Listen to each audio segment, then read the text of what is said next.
ngathi nje ngixolisa nje angiphezi malutho. Kuphi khona ngoba le ntombazane idonsa ngekhala? Iblamane mkaBateli.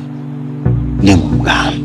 Ngakho uhluka umfaka endleleni, ufaka umthetho. Ukwenza ube umfana omncane. Ngizokhuluma naye mina. Yena uthe uphuma esandleni kodwa-ke ngizokhuluma naye. Uletho kuhle uzamile uthi akubonise. Wena wakhetha ukuthi umbambe ngezandla, umfowenu.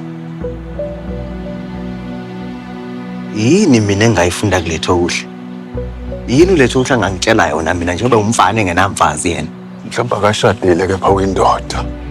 Uletho kuhle akasoze avumele intombazane emdonse ngekhala ahlule ukufaka umuntu wesifazane umthetho nasemgwaqeni.